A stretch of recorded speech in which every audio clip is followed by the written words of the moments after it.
Is this a problem of the TV format, TV debate format? Because one of the things I keep quoting from you, that line you said about spare the fundamentalists, snare the fundamentals. It's a the other way around. It's one of the things I keep quoting because there's so much in those lines. But the way, because of TRP and the need to be constantly on top, do you think that's why the level of conversation around serious topics have gone down to this level? There is no doubt about it. I mean, I've taken part in possibly more than 1,000 debates now. But this was the one with Ashutosh that went seriously viral. I mean, from the moment, and they were like having promos of this. कि आधे घंटे में देखिए क्या हुआ आशुतोष और आनंद के बीच क्या चल रहा है ये. So yeah, I mean, everyone loves a good fight. That's a title of a book also, if I'm not mistaken, or a film. Huh? Oh, Drought. That's right. Yes. And now I remember the guy who wrote it. So obviously, Peace Island. Yeah. So look, I think there are massively. I would have thought earlier that there are disadvantages of this. The format is obviously conducive to a heated debate, more heat than light and whatever. But I think there are also advantages for people who want to take advantage of that. I've always been struck by the fact that it's a 1 hour debate, 8 to 9, 9 to 10. And yet I get only 2 minutes.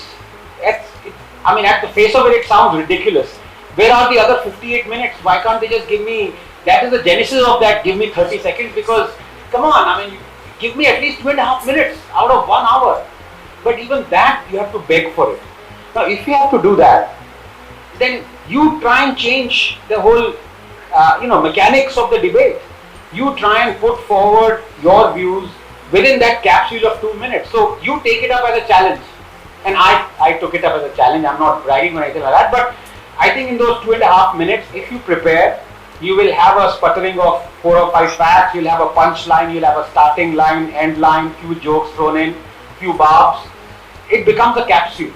So yeah, I mean, it's kind of given birth to this, you can say a sub-format that is advantageous, because I think it's tailor-made for people who only have 2.5 minutes, So yeah, I would say generally it is disadvantageous, because you want to hear the nuances of every issue, and 1 hour is an awfully long time, believe me.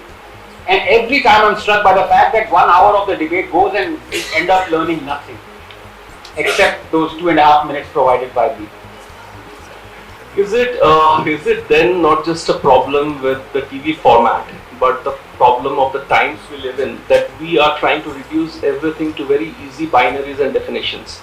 Left, right, welfare, warfare, democracy, dictatorship. We just throw terms around, terms and phrases around, and my favorite, Bengali and Bohiragato.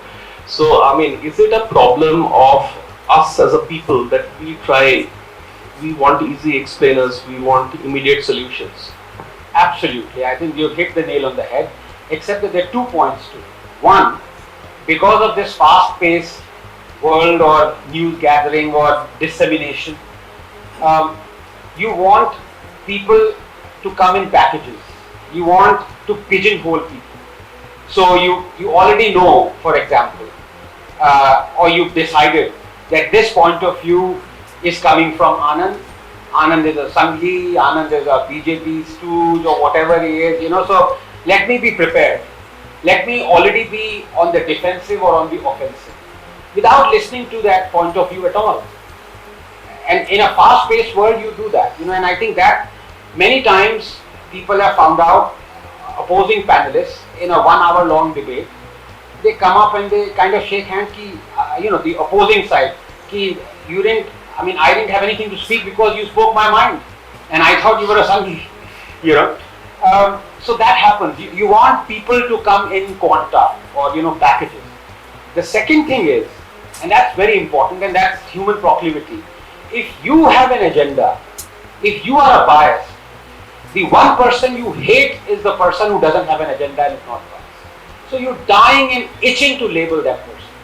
You're dying and itching to say, oh, I'm from the Congress, so you must be from the BJP. I have an agenda, you also must be having an agenda. I am, a left winger, so obviously you must be belonging to another wing. That's to cover your embarrassment of belonging to or adhering to an ideology, a religion, anything. So the one person they absolutely hate is a scientist who doesn't have an agenda, who's not on the payroll, who speaks his mind, and who's an atheist. It's the worst combination that I carry. But it's also joyful because I can see it in their eyes, but they're going to label me. Does it not lead to the topic of our conversation, poverty of thought? I was literally sitting at the back taking notes when Shamika ji was speaking. So many data points she referred to, but where is the space in popular conversation today for important conversations to take place? Because you're a serious guy, despite your relationship with Ashutosh. But what is the solution to this? Because surely I will come to the political arena a little bit later, but what is the solution as a people to this? So I don't think there is a solution per se. I think we forget that we throw in generalized barbs, you can say, or accusations is more appropriate. TV debate is rubbish. Nowadays books are terrible. Nowadays films are terrible. All through human history, 90-95% of the work that humans have churned out is utterly mediocre. It's not just this era. The fact is, you have to read that 5%, you have to watch that 5% of films, of debates, on anything. To give an example, if you're given, let's say, 10 hours to watch cricket, are you going to watch our Resident Welfare Association B block versus C block for the next 5 hours? You can do that and then feel disgusted. Say, this is a complete waste of time. Cricket nowadays is complete rubbish, Or you can watch Lakshman's 281 or Tendulkar's greatest innings or some great test match, Ian Botham or whatever it is. And you come back with a thing, oh my God, this is cricket, So it's a bit like that. You can either, if you're given 5 hours to read, media or books or something, you can either read the Hindu or Arundhati Roy's books, or and feel disgusted, or you can read our books. No, that was on a lighter way, but this has always been there. So it's not a question of this is something new. It's not new at all. So you're saying it's necessarily not a bad thing. I'm a student of literature, and I remember in literature masters, I think in master's class we were told that Shakespeare's play, when you critically analyze them, you'll see passages which had no business being there. But Shakespeare deliberately put them apparently because they were for the front seaters. They were hooked at those passages, but they were of very low literary value. So do you think that this is a time where we, all of us who are in the business of communication, whatever we are communicating, we need to learn the art of somehow grabbing eyeballs, attention, even if it's not, even if all of that does not have enough gravitas? Pardon me, but we need to do just the opposite, because grabbing the eyeballs is what has led to this. We need to stick to the definition of what a word means. You're talking about poverty of words, so I'll come to that. But before I do, because writing was not my profession to start with, it was a hobby and then it became a passion. So I've almost, and I've said this also, I've thanked a few writers, and I've said there are more I'd like to thank, but I've run out of thumbs. So I've been an eklavya, I've kind of watched in admiration and read them and kind of imbibed their things. And one of the things that really struck with me as a writer who I knew I would never earn through my writing, was that Barthes, the famous French writer. He said something so profound, and I've never been able to forget it for like 15-20 years. He said the birth of the reader is the death of the writer. The day you start writing for the reader The day you start, writing your words that, this will appeal to this community. Let me say, let me not write this. This community might get angry, or let me add this. This is, I've written about Ayers. Now what about Iyengars? Now I'm just giving you an example. That is the death of you. That means you're not writing for yourself, for the love of writing. You're writing for others. So if you're trying to catch eyeballs, it's precisely that. So I think, without being patronizing, you're not in that block at all. But I'm trying to say, journalists as people should not be doing that at all. But then somebody will come back and say, well, what's the revenue model then? It is eyeballs. Yes, fair enough. But the fact of the matter is, to give you 3 or 4 examples, power to your words, we, unabashedly proclaim ourselves as a secular republic. And for the last 10 years, I've been crying hoarse on the rooftops, we are not secular. What is the definition of secularism? It means a complete separation of church and state. Why are we calling ourselves secular when we give Hajj subsidies, when we control temples, when we give salaries to Maulvis, when we have iftar parties, when we, that's not what a secular state does. Call us by any other definition. We are plural, you can say. We kind of spend taxpayers' money on religion. Kartarpur corridor, Kashi, whatever the thing is. But we are not secular. I have not heard a single politician accept this. I have not heard a single media personality accept this. It's somehow as if the word plural is an insult. So let's not call India plural. What's wrong with calling India plural? But you must adhere to something that you're not. Because somehow secularism is that panacea that every nation must aspire to, so we're seeking validation of the West. Or France, for example, I don't know, the proudly secular, whatever you may call it. So that's the first definition.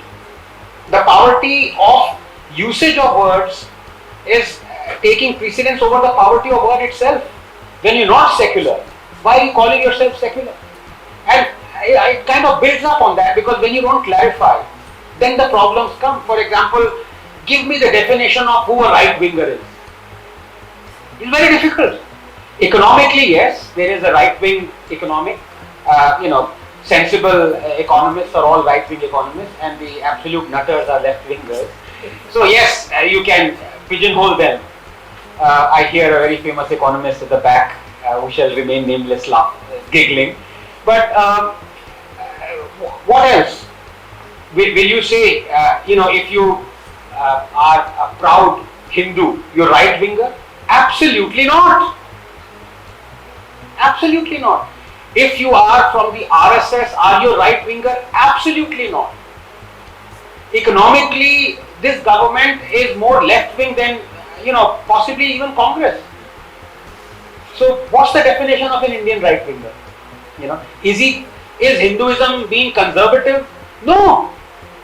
It's the antithesis of being conservative. Conservatism to me is the juice that you churn out of social Darwinism. It's being exclusivist, it's being supremacist. It's saying we're not going to have a debate because what I say is true, it's othering the other person. Hinduism is the antithesis of that. So then again I ask you, are all of us, majority of us right-wingers? No one's tried to, people just, some of them proudly accept that badge. I accept it out of defeat. I don't have energy to say, no, I'm not this, I'm not that. You call me whatever you want. But it's not true. What is hate speech? And we're having this, Shiv and I are going to have this debate, tonight about this terrible catastrophe of Tirupati Laddu, laced with beef fat. And I wrote a couple of days ago and I spoke about this. I said, had Halim being served at a iftar party laced with, lard, this nation would have witnessed a civil war. And so many Muslims took offense to that कि Islam को क्यों ले आया बीच में? It's not a question of bringing Islam in, it's a question of stating a fact. when you had large-scale riots, when Kanpur erupted just because a lady quoted Islamic scriptures, when you had 10 people beheaded just because they did not quote any Islamic scriptures, they actually said, we support Nupur. So yeah, I mean, civil war is a distinct possibility if you do this. You remember what happened to Hazrat Bal Mosque when the alleged thing happened? I mean, the whole state was in flames. Bangladesh also. Bangladesh also, yes. So, you know, to call right-wingers doing this, left-wingers are, you know, not partaking in any of this is complete BS.